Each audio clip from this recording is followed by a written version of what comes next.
اعوذ باللہ من الشیطان الرجیم بسم اللہ الرحمن الرحیم الحمد للہ رب العالمین صلی اللہ علی محمد وآلہ الطاہرین اللهم صل على محمد وآل محمد ولعنۃ اللہ علی اعدائہم اجمعین بسم اللہ الرحمن الرحیم۔ آج کے دن ہم آیات الاحکام پر گفتگو کرتے ہیں، مگر ابھی تمہیدی گفتگو چل رہی ہے۔ قرآن مجید کی 500 سے زیادہ آیتیں احکام فقہی کو بیان کرتی ہیں، اگرچہ قرآن نے یہ کہا ہے کہ قرآن کے سلسلے میں معصومین نے یہ بیان صادر فرمایا ہے، ارشاد فرمایا ہے کہ قرآن کا 1/4 احکام اور سنن وغیرہ سے تعلق رکھتا ہے، یعنی 1500 سے زیادہ احکام کی آیتیں ہیں۔ تو جس طرح سے فضائل کی آیتیں ہیں، جس طرح سے تبرعی آیتیں ہیں، اسی طریقے سے احکام وغیرہ کی آیتیں بھی ہیں، مگر اب تک جو بزرگوں سے سنتے چلے آئے ہیں اور آیات الاحکام پر لکھی جانے والی کتابیں ہیں، ان سب میں اغلب یہی کہا گیا ہے کہ 500 آیتوں سے لے کر کے 600 آیتیں احکام ہیں، لیکن اس کا مطلب ہرگز یہ نہیں ہے کہ آیات الاحکام انہی میں محدود ہیں، جیسا کہ پہلے بھی ذکر کیا جا چکا ہے۔ ایک بات یہاں پہ اور کہنے والی ہے، وہ یہ ہے کہ ربع فینا ربع فی عدونا کا مطلب ہرگز یہ نہیں ہے کہ صرف ناپ کر کے 6666 آیتوں میں سے 1/4 ناپ کر کے ہی فضائل میں ہے، ناپ کر کے ہی تبرعات نہیں، بلکہ اغلب مقصود ہے۔ احکام میں فقہی کی آیتیں ممکن ہے اور زیادہ ہوں، کیونکہ داستان انبیاء علیہ السلام میں بھی واقعات میں بھی بہت سے فقہی احکام سے استنباط ہوتے ہیں۔ اسی طریقے سے آیات العقائد عقائد کی آیت ہے، مگر اس میں بعض میں احکام شرعی بھی بنا ہے۔ اسی طریقے سے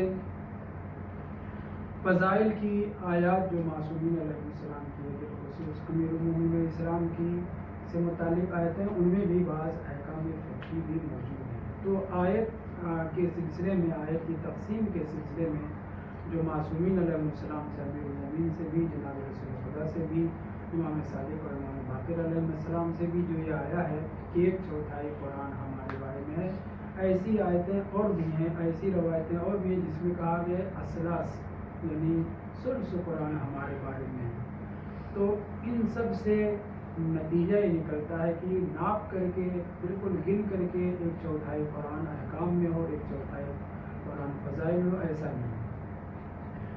دوسری بات یہ ہے کہ یہ جو آیات الاحکام کے بارے میں ہم گفتگو کر رہے ہیں، ہم نے کہا کہ کچھ مقدماتی گفتگو بھی ہو جائے، اور ان میں ایک بات ہم نے یہ کہی تھی کہ سب سے پہلے آیات الاحکام پر، احکام میں فقہی کے اوپر جو قرآن سے نکلتے ہیں، اس کے اوپر کام جو کیا محمد ابن صاحب کلوی نے، جو 5ویں امام اور 6 امام کے صحابی تھے، اور 146 میں ان کا انتقال ہوا اور 139 میں امام صادق علیہ السلام۔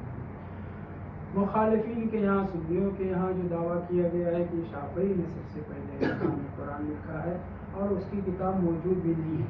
شافعی کا انتقال 204 میں ہوا ہے، بلکہ بہت بعد میں، تقریباً 100 سال کے بعد بیہقی، ابوبکر احمد بن حسین بیہقی وغیرہ نے شافعی کے بیان کردہ احکام قرآن جو مختلف کتابوں تھے، اس کو جمع کر کے کتاب شکل دی ہے۔ مگر ہمارے ایک عالم ابھی زندہ ہیں، باحیات ہیں، محمد علی ایازی صاحب رحمۃ اللہ ہیں، انہوں نے فقہ القرآن کے اوپر 700-800 صفحے پر مشتمل کتاب لکھی ہے، اور اس میں انہوں نے یہ بیان فرمایا ہے کہ مقاتل ابن سلیمان، جس کے بارے میں ہمارے بعض علماء کا دعویٰ ہے کہ وہ شیعہ تھے، مگر اصرار نہیں کیا ہے، جبکہ مقاتل ابن سلیمان کے سلسلے میں مشہور یہ ہے کہ وہ سنی عالم تھے اور بلخ کے رہنے والے تھے، بلخی تھے۔ ان کا انتقال 150 میں ہوا ہے، یعنی امام جعفر صادق علیہ السلام کی شہادت کے 2 سال بعد۔ تب بھی اگر اول من الف احکام قرآن میں، احکام آیات الاحکام پہ جس نے کام کیا ہے، مقاتل ابن سلیمان کی کتاب موجود ہے، ابھی بڑی تحقیق کے ساتھ 3 جلد میں چھپی ہے، اور وہ صرف آیات الاحکام پر مشتمل نہیں ہے، میں نے اٹھا کر کے دیکھا۔ مختلف آیتوں کی تفسیر ہے، مگر اس میں آیات الاحکام بھی ہے۔ ہو سکتا ہے مقاتل ابن سلیمان نے کوئی دوسرا بھی کتاب تیار کیا ہو جس میں صرف آیات الاحکام کو جمع کیا، لیکن تفسیر مقاتل ابن سلیمان 3 جلد میں تحقیق کے ساتھ چھپی ہے۔ میں نے بتایا کہ انہوں نے جو کام کیا تھا وہ 500 آیتوں پر، یعنی یہ صرف محمد ابن سعید کلبی نہیں، فقہ القرآن والے مقداد کنز العرفان والے مقداد سیوطی نہیں، فقہ القرآن والے ہمارے قطب الدین راوندی نہیں، یا ابن متوج کا ہم نے پچھلے ہفتے تذکرہ کیا تھا بحرینی کا، انہوں نے 500 آیتوں کے اوپر کام کیا ہے۔ کم و بیش اس طرح کی بحثیں اکثر کتابوں میں آیات الاحکام پر مشتمل کتابوں میں ذکر کی گئی ہیں، لیکن یہ آغاز جو ہوا ہے 500 آیتوں کا مقاتل ابن سلیمان کی کتاب سے۔ اس نے 500 آیتوں کو جمع کیا جس میں آیات الاحکام کی تفصیل احکام کی باتیں کی گئی ہیں۔ تو اس جہت سے اگر دیکھا جائے تب بھی سب سے پہلے آیات الاحکام لکھنے والے شیعہ علماء ہیں، محمد بن سعید کلبی وہ ہیں۔ یہ 4 سال کے بعد ان کا انتقال ہوا ہے اور ان کی تفسیر بھی موجود ہے۔ اور ایک بات یہ کہ وہ بھی کہتا چلوں، کل میں مطالعہ کر رہا تھا سید ابن طاؤس رضی الدین طاؤس کی کتاب سعد الصعود للنفوس کا۔ یہ کتاب انہوں نے اپنے مکتبے میں تفسیر سے متعلق جتنی کتابیں تھیں ان کا خلاصہ اس کتاب میں جمع کیا۔ بہت ہی مفید کتاب ہے سعد الصعود۔ میں اکثر اس کا مطالعہ کرتا رہتا ہوں جب مجھے پرانی باتوں کے سلسلے میں کچھ دیکھنا رہتا ہے۔ تو میں یہ ڈھونڈ رہا تھا کہ کیا محمد بن سعید کلبی کی کتاب آج تک موجود ہے، جو 6 امام کے صحابی اور 5 امام کے صحابی تھے۔ تو سید ابن طاؤس جن کا انتقال 664 ہجری میں ہوا ہے، ان کے پاس ایک مجلد، ایک جلد کتاب محمد بن سعید کلبی کی موجود تھی۔ توجہ کریں، 6 امام اور 5 امام کے صحابی جنہوں نے سب سے پہلے آیات الاحکام کے اوپر کام کیا ہے، سعد الصعود للنفوس میں سید رضی الدین ابن طاؤس فرماتے ہیں کہ میرے پاس ایک جلد میرے مکتبے میں موجود ہے۔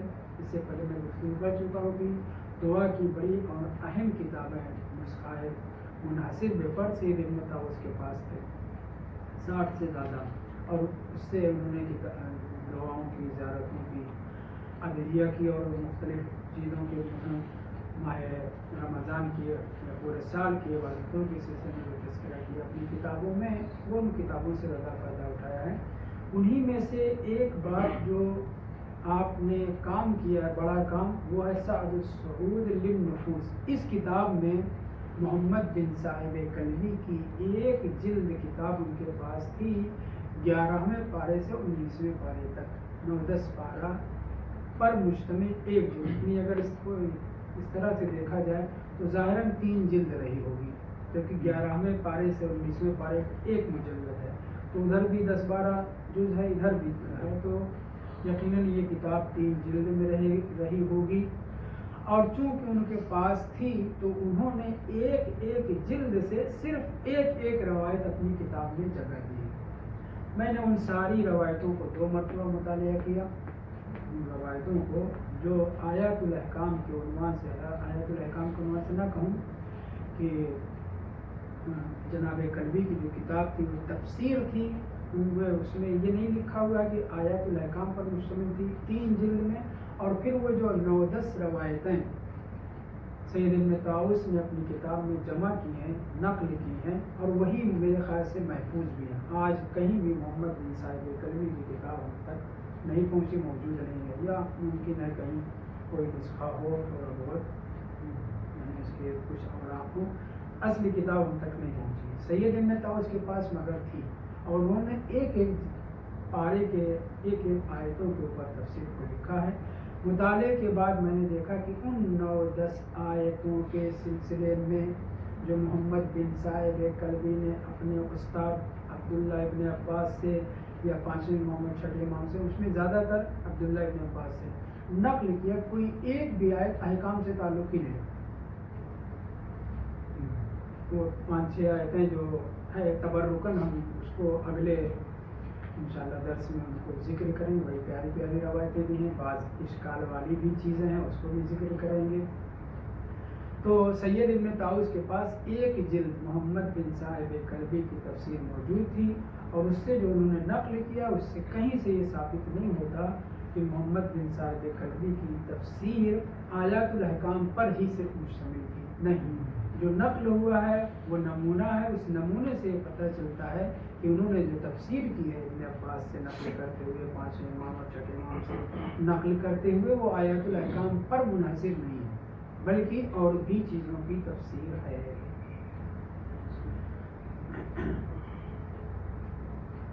اچھا, تو اگر ہم یہ بحث کریں, اولا تو ہمارے علماء بعض ان کے مقاتل ابن سلیمان کے شیعہ ہونے کے قائل ہیں.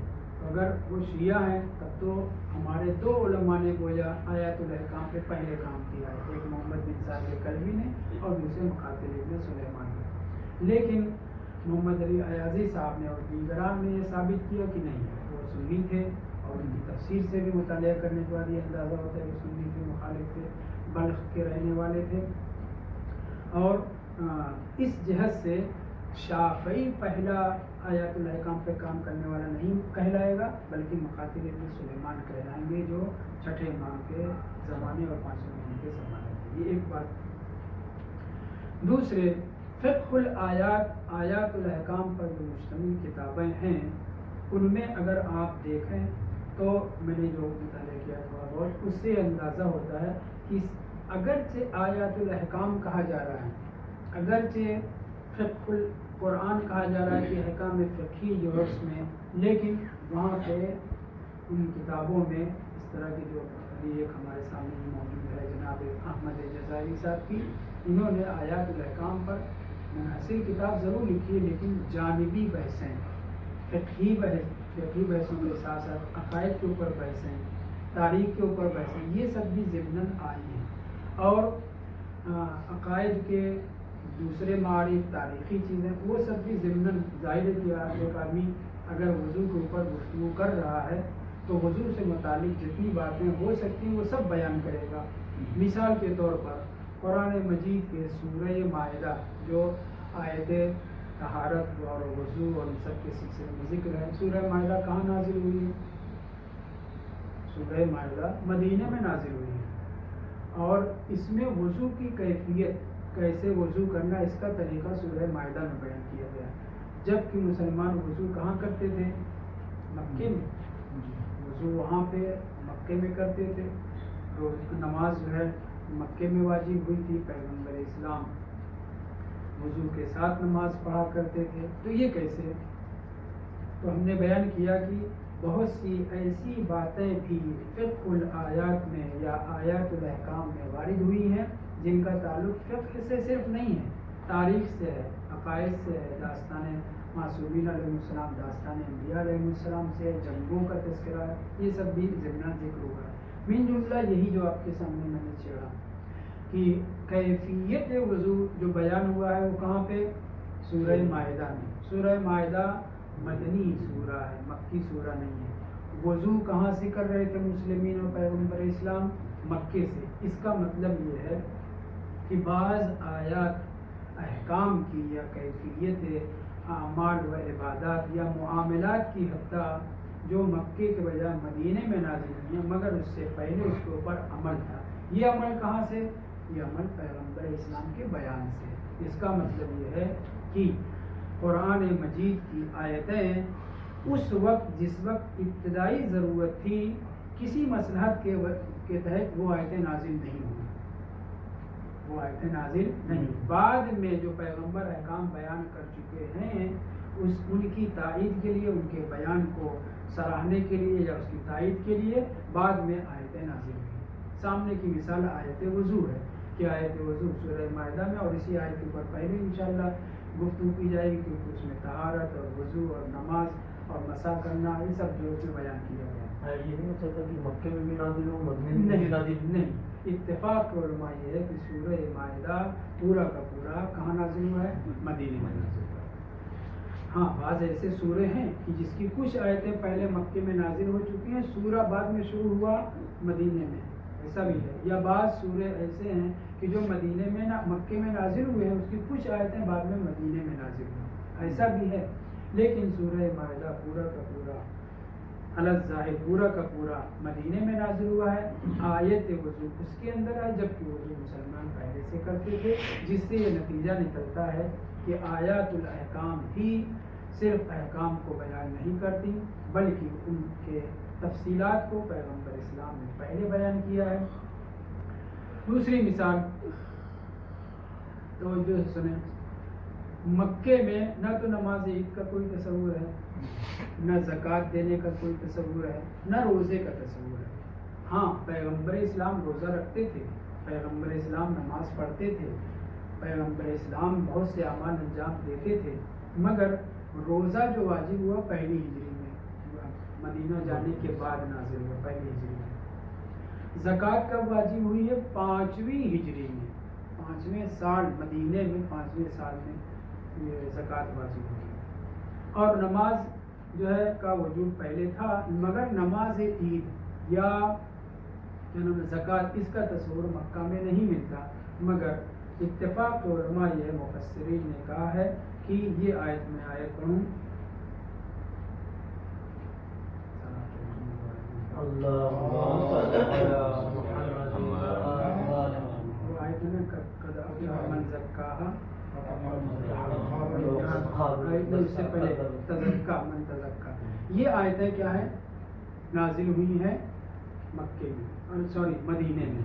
یہ سورہ ہے جس میں زکوٰۃ کی کیفیت اور کیا نام ہے نماز عید کی بات، نماز جمعہ کا، ہاں نماز جمعہ کی بات یہ بالکل اس کے برعکس ہے۔ جمعہ کی نماز ہوتی تھی کہاں پہ؟ مکہ میں بھی، اور اس وقت جب پیغمبر اسلام نماز پڑھا رہے تھے اور جو قافلہ جناب دہلیہ کروی لے کر کے آئے تھے اور انہوں نے ڈھول بجانا شروع کیا تو لوگ چھوڑ کر کے پیغمبر اسلام کو چلے گئے، اور پھر وہ آیت نازل ہوئی سورہ جمعہ کی۔ تو اس طرح کی بعض آیتیں مکی ہیں، حکم آیا مدینے میں، بعض آیتیں مدنی ہیں، حکم پہلے سے ہے۔ تو یہ جو حکم پہلے سے ہے یہ اس بات کی دلیل ہے کہ شریعت کے بہت سے احکام پیغمبر اسلام نے پہلے بیان کیے ہیں، مصلحتاً آیتیں نازل ہوئی ہیں بعد میں۔ یہاں پہ ہاں وہ یہ ہے۔ اس کے علاوہ مثلا اقیم الصلاۃ، نماز قائم کرو، آتوا الزکوٰۃ، زکوٰۃ ادا کرو، وَلِلَّهِ عَلَى النَّاسِ حِجُّ الْبَيْتِ مَنِ اسْتَطَاعَ إِلَيْهِ سَبِيلًا۔ کلی طور پر آیات قرآن مجید کی بعض احکام کلیات اس کے بیان ہوئے ہیں، مگر اس کی تفصیلات بیان نہیں ہوئی ہیں۔ جیسے چھٹے امام حضرت امام جعفر صادق علیہ السلام ارشاد فرماتے ہیں، ان رسول اللہ صلی اللہ علیہ وآلہ وسلم نزلت علیہ الصلاۃ، نماز کی آیت مکے میں نازل ہو چکی تھی، مدینے میں تکرار ہوئی ہے، بہت سی آیتیں آئیں، وہ الگ بات ہے، مگر پیغمبر اسلام کے اوپر امام صادق علیہ السلام فرماتے ہیں کہ رسول خدا کے اوپر نزلت علیہ الصلاۃ، نماز کا وجوب اقیم الصلاۃ کہاں نازل ہوا ہے؟ مکے میں۔ وَلَمْ يُسَمِّ اللَّهُ لَهُمْ ثَلَاثًا وَأَرْبَعًا أَوْ أَرْبَعًا، اللہ کے رسول نے بتایا کہ 3 رکعت مغرب پڑھنا ہے، 4 رکعت ظہر اور عشاء اور عصر جو پڑھنا ہے، 2 رکعت نماز صبح پڑھنا ہے۔ تو اللہ نے اجمالی طور پر آیات نازل کی ہیں، مگر اس کی تفصیلات پیغمبر اسلام نے بیان کی ہیں۔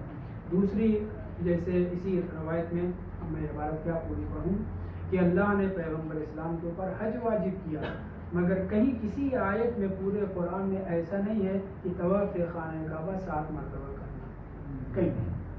زکوٰۃ کا تذکرہ، زکوٰۃ کی آیت 5 سال کے بعد مدینے میں نازل ہوئی ہے، مگر کہیں یہ نہیں ہے کہ 40 گائے پر یا 30 گائے پہ ایک بکری دینا ہے، یا 5 اونٹ پہ 1 بکری دینا ہے، یا 40 درہم میں 1 درہم دینا ہے۔ امام جعفر صادق علیہ السلام فرماتے ہیں یہ سب خدا متعال نے اپنے رسول کو عطا کیا تھا، تفصیلات ان کے ذمے تھی، لہٰذا آیات الاحکام اگر ہمیں 500 آیتیں صرف نظر آ رہی ہیں، 600 آیتیں یا 700 آیتیں نظر آ رہی ہیں، تو اس کا مطلب ہرگز یہ نہیں ہے کہ احکام بس انہی آیتوں میں منحصر ہیں، بلکہ ایک روایت میں پہلے کبھی کسی درس میں پڑھ چکا ہوں کہ اگر روایت بھی اور حکم بھی سنی علماء کا بھی کہ اگر کوئی یہ کہے کہ میں تو بس قرآن کا پابند ہوں، قرآن کی آیتوں کے اوپر میں عمل کروں گا اور روایتیں معتبر ہیں نہیں معتبر ہیں وغیرہ، میں تو اگر ایسا کوئی کہتا ہے تو اس کا قرآن کے اوپر ایمان ہی نہیں ہے، جو شریعت کا منکر کہلائے گا، پیغمبر اسلام کا کی تردید کرنے والا کہلائے گا۔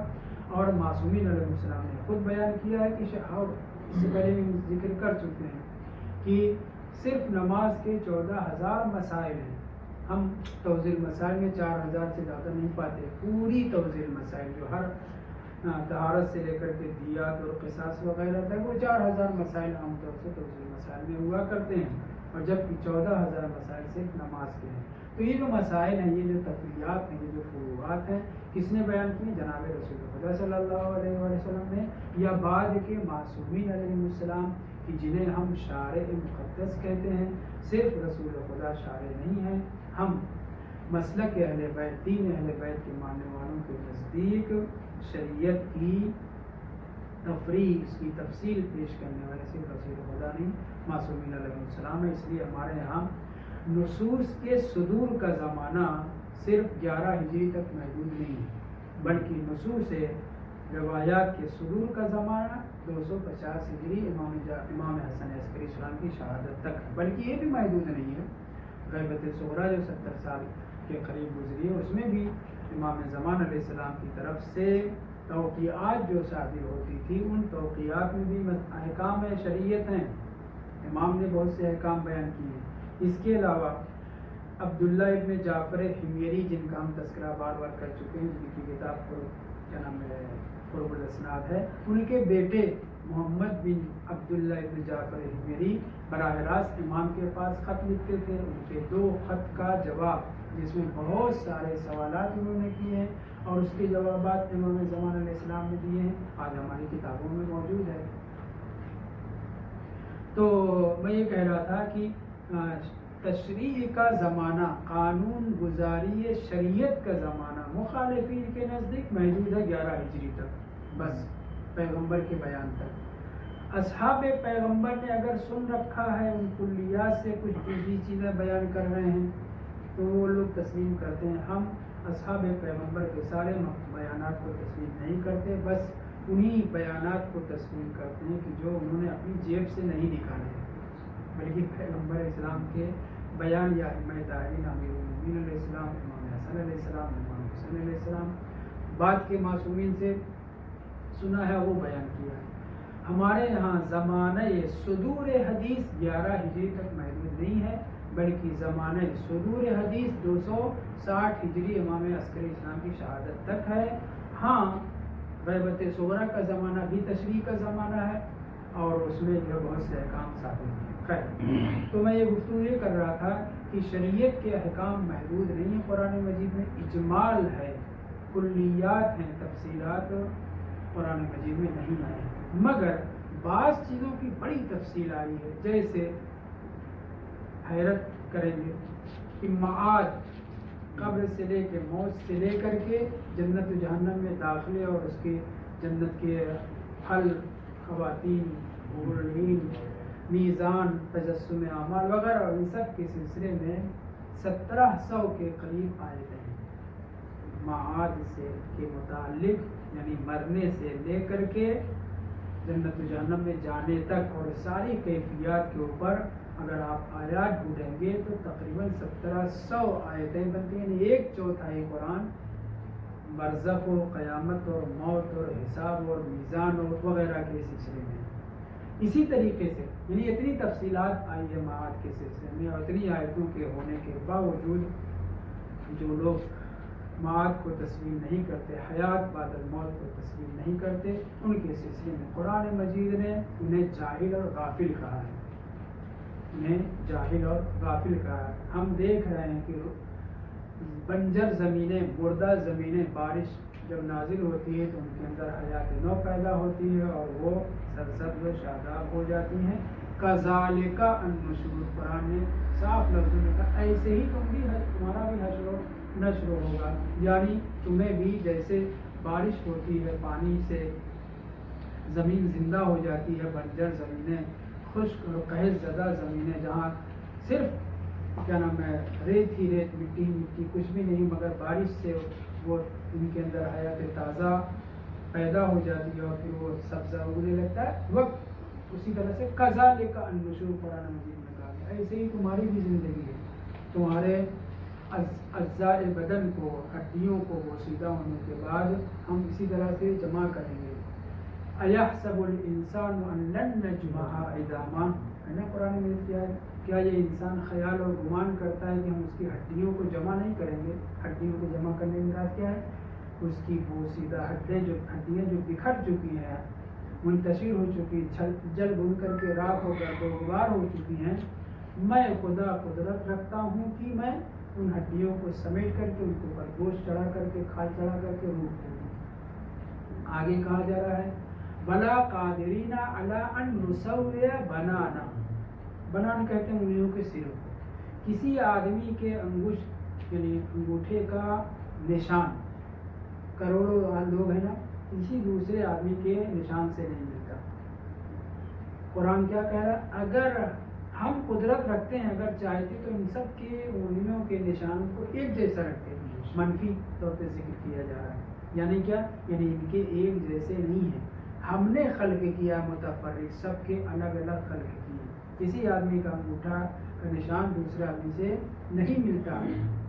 لاکھوں کروڑوں لوگ. یہاں پہ کہا جا رہا ہے کہ جیسے ہم تمہاری ہڈیوں کو زندہ جمع کر دیں گے، جیسے ہم قدرت رکھتے ہیں، اسی طریقے سے خدا متعال دوسری آیتوں میں کہا ہے کہ جب بارش ہوتی ہے فَسُقْنَاهُ إِلَىٰ بَلَدٍ مَّيِّتٍ إِلَىٰ آخر، اس میں یہ ہے آخر کہا جا رہا ہے کہ اسی طرح سے ہم انسانوں کو بھی زندہ کریں گے. خیر، گفتگو یہ تھی کہ بعض چیزوں کی قرآن مجید میں تفصیل ہم آپ کے لہجے میں بولنے میں کیا آ رہا ہے، جیسے اسے کہنے کے لیے ضرورت سے زیادہ ہے. لا شک قرآن مجید میں کوئی چیز ضرورت سے زیادہ نہیں ہے. یہ میں سمجھانے کے لیے کہہ رہا ہوں کہ معاد کے سلسلے میں 1700 آیت ہیں. اسی طریقے سے بعض واقعات اتنا تکرار ہوئے ہیں، اتنی جگہ آئے ہیں، اس کے بعض جزیات جیسے حضرت موسیٰ کلیم اللہ علیہ السلام کا تذکرہ، چھوٹا بڑا چھوٹی باتیں بنی اسرائیل سے کے تعلق سے 120 جگہ پر تذکرہ ہوا ہے. جناب موسیٰ کے جزئی واقعات، کلی واقعات کہیں ایک پہلو سے کہیں دوسرے پہلو سے بیان کیا گیا. جبکہ حج، اس میں کیا ہے؟ طواف کا تذکرہ ہے کلی طور پر. کیا ہوا ہے؟ کیسے؟ من حج واعتمر فلا جناح علیہ ان یطوف بہما صفا و مروہ، ان الصفا والمروہ من شعائر اللہ ومن حج واعتمر فلا جناح علیہ ان یطوف. اور اس کے طواف کا تذکرہ ہے. مگر خانہ کعبہ کے طواف کا ذکر ہے، مگر 7 مرتبہ چکر لگانا ہے صفا و مروہ کے درمیان یا خانہ کعبہ کے لیے. یہ سب پیغمبر اسلام نے بیان کیا. یعنی حج کی تفصیلات چاہیے، مگر روایت یہ ہے خذوا مناسککم عنی، مجھ سے مناسک ہے لوگ، کہاں کیا پڑھنا ہے، کہاں کیسے کیا کرنا ہے، یہ پیغمبر اسلام نے بیان کیا ہے. زکوٰۃ، اتنی تفصیلات ہے، کن کن چیزوں کے اوپر زکوٰۃ ہے، کتنی زکوٰۃ نکالنی ہے، کس شرط پر زکوٰۃ نکالنی ہے. ان سب تفصیلات کو جو واجب چیزیں ہیں، بہت اہم چیزیں ہیں، ان میں کیا ہے؟ نماز ہے. نماز کی تفصیلات قرآن مجید میں نہیں ہے. وضو کا تذکرہ ہے، تیمم کا تذکرہ ہے، طہارت کا تذکرہ ہے، مگر نماز کتنی رکعت پڑھنی ہے، کب پڑھنی ہے، اس کے زمانے کا بھی بعض جگہ میں اشارہ کیا گیا ہے. صحیح کہ ذُلَفٌ مِّنَ اللَّيْلِ کیسے ہوا ہے، اقیم الصلاۃ، وہاں پہ مشرق و صبح و شام کا تذکرہ ہے، طلوع الشمس کا تذکرہ یہ ہے، مگر مکمل طریقے سے کس وقت شروع ہوتا ہے اور کس وقت ختم ہوتا ہے، اس کا بیان قرآن مجید میں نہیں ہے. تو جو اوجب چیزیں ہیں، واجب چیزیں ہیں، ان کا بھی تذکرہ مفصل طور پر قرآن مجید میں نہیں ہے. زکوٰۃ کا، حج کا، نماز کا، جبکہ حضرت موسیٰ کے تذکرے کو قرآن نے 100 سے زیادہ جگہ چھیڑا ہے. معاد کا 1500 آیتوں میں اس کا تذکرہ مختلف جزئیات کے ساتھ چھیڑا گیا ہے. اس سے یہ پتہ چلا کہ یہ جو مشہور روایت ہے ان القرآن یہدی الی الامام، قرآن ہدایت اور رہنمائی کرتا ہے امام کی طرف، پیشوا کی طرف، معصوم اور حجت خدا کی طرف۔ کیوں؟ کیونکہ انسان اپنے واجبات اولیہ کو بھی انجام دینے کے لیے مکمل طریقے سے محتاج ہے امام اور حجت خدا کا، معلم قرآن کا، سفل ثانی کا۔ اسی لیے پیغمبر اسلام نے انی تارک فیکم ثقلین کہا ہے۔ آیت روایت تو ہے ہی ہے، آیت کے سلسلے میں بھی ایک روایت امام باقر علیہ السلام کی سنیے، فرماتے ان اللہ تبارک و تعالی لم یدع شیئا یحتاج الیہ الامۃ الا انزلہ فی کتابہ۔ کوئی ایسا حکم، کوئی ایسا بیان، کوئی ایسی چیز، کوئی ایسا امر جس کی امت کو قیامت تک ضرورت پڑے گی اور قرآن میں خدا نے نازل نہ کیا ہو۔ تو نازل تو کیا ہے لیکن ہمیں کیا پتہ کون سی آیت میں کیا ہے۔ وَبَيَّنَهُ لِرَسُولِهِ، اور اپنے رسول کے لیے بیان کر دیا۔ یہ بیان خود بول رہا ہے کہ قرآن میں مکمل بیان نہیں ہے۔ جب قرآن کے سلسلے میں امام باقر علیہ السلام فرماتے ہیں کہ اللہ نے لم یدع شیئا یحتاج الیہ الامۃ الا انزلہ فی کتابہ، کوئی ایسا مسئلہ، کوئی ایسی جزئی چیز بھی نہیں ہے کہ جس کو خدا نے اپنی کتاب قرآن میں نازل نہ کیا ہو، مگر وَبَيَّنَهُ لِرَسُولِهِ، اور اس کا بیان، اس کی تشریح اور اس کی تفصیل خداوند متعال نے بیان کی اپنے رسول کو، یعنی اجمال پایا جاتا ہے قرآن مجید میں۔ وَجَعَلَ لِكُلِّ شَيْءٍ حَدًّا إِلَى آخِرِ۔ تو یہاں پہ اس روایت میں ہمیں یہ پتہ چلا پانچویں امام کی کہ اللہ نے قرآن مجید میں قیامت تک امت کو جن جن چیزوں کی ضرورت ہے سب کو نازل کیا ہے، مگر اجمالی طور پر۔ اس کی تبیین کس نے کی ہے؟ خدا نے کی ہے اپنے رسول کے لیے، اور رسول خدا نے بیان کیا امیر المومنین کے لیے، اور امیر المومنین ائمہ تعلیم۔ اس پہ ایک روایت میں پڑھوں گا، پھر اس کے بعد واپس آتے ہیں۔ وہ روایت یہ ہے لیکن لا تبلغه وعقول الرجال۔ جی ما من امر یختلف فیہ اثنان، کسی بھی مسئلے میں اگر دو لوگوں کے درمیان کسی چیز میں اختلاف ہو جائے، کسی بھی مسئلے میں کوئی چھوٹی سے چھوٹی چیز، بڑی سے بڑی چیز، ما من امر یختلف فیہ اثنان، دو آدمی آپس میں نزاع کر لیں، الا ولہ اصل فی کتاب اللہ، اس کی بنیاد، اس کا حل، اس کا مسئلہ حقیقی دقیق جواب، اس سوال کا جواب، اس اختلاف کا حل قرآن مجید میں ضرور موجود ہے۔ ولیکن لا تبلغه عقول الرجال، اولا تو الرجال، نہ مردوں کی بات، جاہلوں کی بات نہیں ہو رہی، رجال کی بات ہو رہی۔ پھر عقول کا کہا ہے، گمان اور خیال کی بات نہیں ہو رہی۔ ولیکن لا تبلغه، اس اصل تک لوگوں کی عقلیں پہنچ نہیں پاتی۔ کیوں نہیں پہنچ پاتی؟ کیونکہ انسانوں کی عقلیں محدود ہیں اور قرآن مجید لامحدود معانی اور معارف پر مشتمل ہے۔ یہ ہے، اور اس طرح کی آیتیں، روایتیں موجود ہیں جو یہ بیان کرتی ہیں کہ قرآن مجید میں ہر اختلاف کا حل، ہر مشکل مسئلہ ہو یا کوئی بھی قضیہ ہو، اس کا جواب قرآن مجید میں ضرور خدا نے نازل کیا ہے۔ معصومین صریح طور پر بیان کر رہے ہیں کہ دو آدمی آپس میں کسی بھی چیز میں جزئی، بعد میں 100 سال کے بعد، 1000 سال کے بعد کوئی چیز کشف ہو، اس میں اختلاف ہو جائے، اس کا بھی حل قرآن مجید میں موجود ہے، مگر یہ قرآن مجید کے مخاطبین سمجھتے ہیں، ان کے جن کے دلوں میں اللہ نے علوم رکھے ہیں، معصومین علیہ السلام کو راسخ علم قرار دیا ہے، وہ بہتر جانتے ہیں، وہ بیان کریں گے۔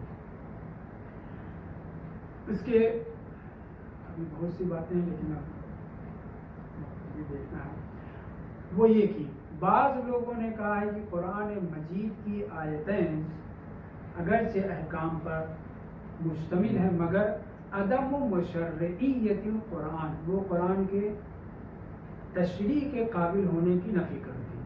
بعض لوگوں نے انکار کیا ہے کہ احکام قرآن کو، احکام شریعت و فقہی احکام کو ہم قرآن مجید سے حاصل نہیں کر سکتے، کیونکہ اقیم الصلاۃ تو کہا ہے مگر اس کے احکام کچھ بھی نہیں معلوم، 2-4 احکام کے علاوہ۔ ان لوگوں نے، جو لوگ عدم مشروعیت شرعیت قرآن، یعنی مراد یہ ہے کہ احکام کی تشریح یہ کام قرآن کا نہیں ہے، صرف سنت پیغمبر کے ذریعے سے احکام پتہ چلیں گے، یہ سنیوں کا نظریہ ہے۔ ہمارے بعض علماء نے یہ تو کہا ہے کہ احکام قرآن مجید میں موجود ہے، کتابیں موجود ہیں، تو ظاہر ہے کہ ہمارا کیا سارے مسلمانوں کا اکثریت کا یہ نظریہ ہے کہ مشرع اول قانون شریعت کے لیے پہلا مدرک قرآن مجید ہے، دوسرا مدرک روایات معصومین ہمارے نزدیک، روایات رسول خدا مخالفین کے نزدیک۔ اس کے باوجود کہ قرآن مشرع اول ہے جہاں سے شریعت کے احکام نکلتے ہیں، بعض لوگوں نے اس شریعت تشریح کے ہونے کا انکار کیا۔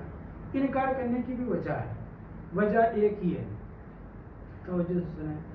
پہلی وجہ انہوں نے جو ذکر کی ہے وہ یہ ہے عدم جامعیت قرآن، قرآن مجید جامعیت نہیں رکھتا، مفصل احکام بیان ہی نہیں کرتا کہ ہم اس سے احکام شریعت میں، بات تو صحیح ہے، لیکن قرآن مجید جامعیت نہ رکھنے کا مطلب ہرگز یہ نہیں ہے کہ سارے احکام اس کے اندر بیان نہیں ہوتے۔ بیان لکل شے کہا ہے، ہر خشک و تر قرآن میں موجود ہے، اس کا کہا۔ ابھی ہم نے 5 امام کی حدیث نقل کی کہ 2 آدمی کسی مسئلے میں اختلاف کر بیٹھیں، چاہے گھر کا معاملہ ہو، چاہے باہر کا معاملہ ہو، چاہے سفر کا ہو، چاہے حضر کا ہو، چاہے شریعت کا ہو، چاہے عقائد کا ہو، چاہے فقہ کا ہو، کسی بھی چیز میں، کسی چیز میں بھی اختلاف کر لیں، اس کی اصل قرآن میں موجود ہے۔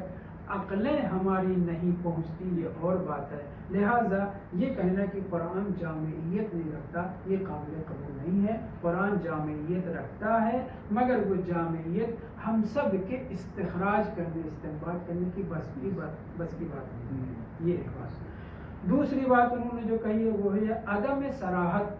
قرآن نے احکام جو بیان کیے صریح طور پہ نہیں بیان کیے، اجمالی طور پہ بیان کیے ہیں، صراحت نہیں۔ یہ بھی وہی جواب اس کا بھی ہے، صراحت روایات میں اس کی بیان کی گئی ہے، قرآن نے کہیں اجمال سے جو کام لیا ہے صراحت نہیں کی ہے، مفصل طریقے سے بیان نہیں کیا ہے، تاکہ لوگوں کو یہ محسوس ہو کہ ہمارے لیے کتاب کافی نہیں ہے، اسمنا کتاب اللہ کا دعویٰ سراسر باطل اور جھوٹا ہے، غلط ہے۔ تو دوسری وجہ قرآن کی تشریح کا مرکز اور منبع ہونے کے اعتبار سے جنہوں نے انکار کیا ہے وہ یہ کہا ہے کہ اس کے اندر صراحت احکام نہیں بیان پائی جاتی ہے۔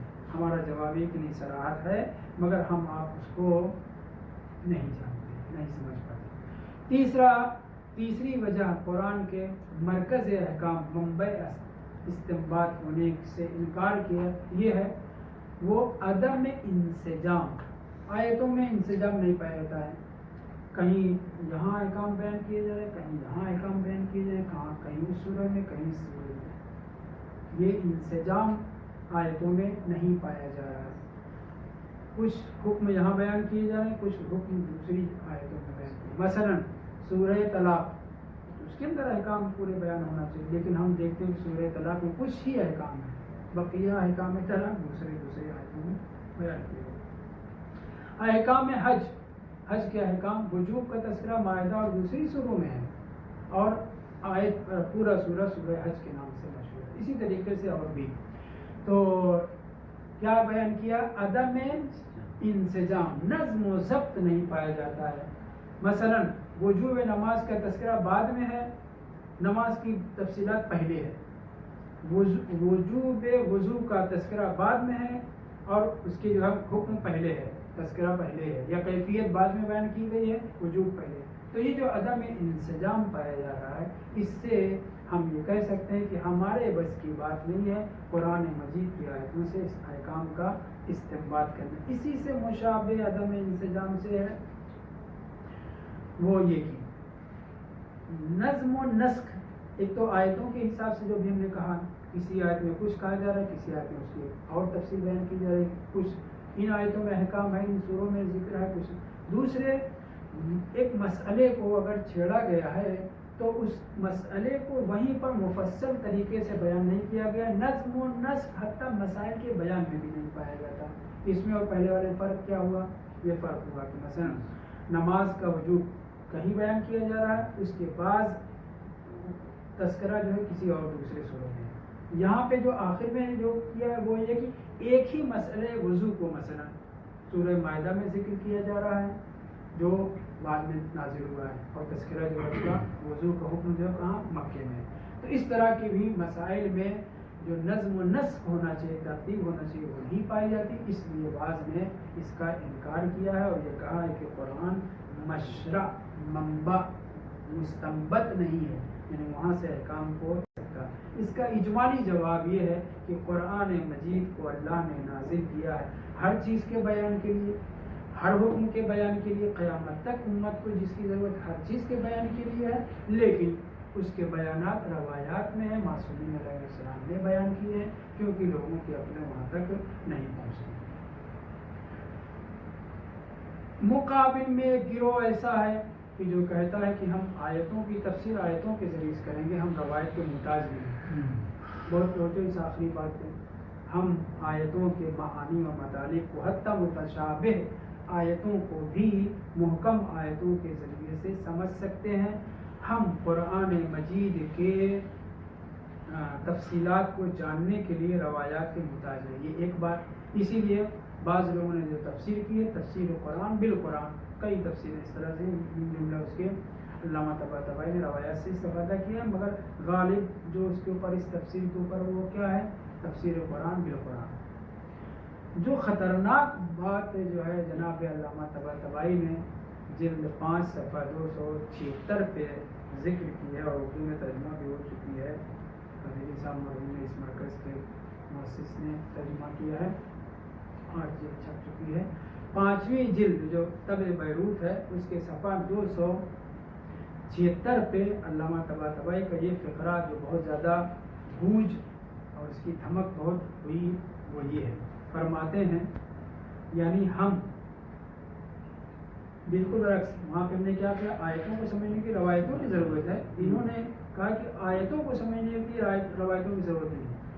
اس کے برعکس احکام استنباط کرنے میں علم نحو و صرف و بلاغت و معانی و جتنے علوم اسلامی ہیں، اس قدر ان میں بحث ہو چکی ہے، اس قدر اس کو پاک صاف کر دیا گیا ہے، سدھار دیا گیا ہے کہ اگر کوئی طالب علم ابتداء تعلیم سے انتہائی تعلیم تک قرآن کھولے نہیں، عبارت پہلے پڑھوں تاکہ آپ لوگوں کو یقین ہو جائے۔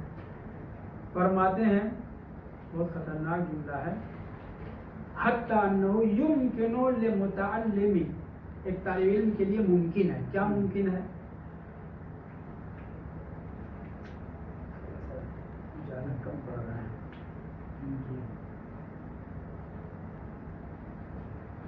ان یتعلمها جمیعها، یعنی سارے علوم اسلامی کو وہ سیکھ لے، انہ صرف پھر اس کا 10 علم کا تذکرہ کیا، ثم یتذلع بها، اس کے اندر مہارت، اور ذل کہتے ہیں پسری کو، اور مہارت کو بھی کہتے ہیں، ثم یجتہد، پھر اجتہاد کرنا شروع کر لے، سارے علوم اسلامی سیکھ لے، ان میں مہارت حاصل کر لے، نحو میں، صرف میں، بلاغت میں، معانی میں، وغیرہ میں، ثم یجتہد، پھر اجتہاد کے، ویتمہر فیہا، اور پھر وہ مہارت حاصل کر لے اجتہاد کرنے میں، بہت توجہ، جو اصل بات ہے وہ یہاں ہے، ثم یتمہر، پھر وہ ماہر ہو جائے، فیہا، ان تمام علوم میں، اور اجتہاد بھی کرنے لگے، وہو لم یقرأ القرآن، اور وہ قرآن ہی نہ پڑھے، اس نے کبھی قرآن پڑھا ہی نہ ہو، علوم حاصل کیے، نحو و صرف و بلاغت و تصریف و معانی و بدیع اور سارے علوم،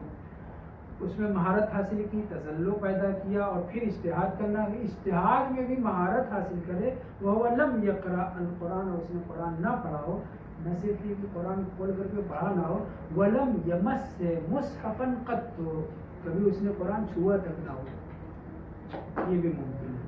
یہ میں نہیں کہہ رہا ہوں، علامہ طباطبائی کا کہہ رہے ہیں، اور اس جملے کی بڑی دھمک ہوئی، بہت گونجا۔ ایک طرف تو آپ قرآن کی تفسیر کے لیے کہہ رہے ہیں کہ قرآن کی تفسیر میں روایات کی ضرورت ہی نہیں ہے، ہم قرآن کی دوسری آیتوں سے آیتوں کو سمجھ سکتے ہیں، حتیٰ متشابہ آیتوں کو بھی محکم آیتوں سے سمجھ سکتے ہیں۔ ایک طرف یہ دعویٰ ہے، دوسری طرف اس کی اپوزٹ دعویٰ، اعلیٰ دعویٰ نہ کہوں، اپوزٹ بیان ہے، وہ یہ ہے کہ اگر کوئی طالب علم لغت الف بے تے سے شروع کرے، لغت، نحو، صرف، معانی، بیان، تصریف وغیرہ وغیرہ سارے علوم پڑھے، اور پڑھتے پڑھتے مہارت حاصل کرے ان علوم میں بھی.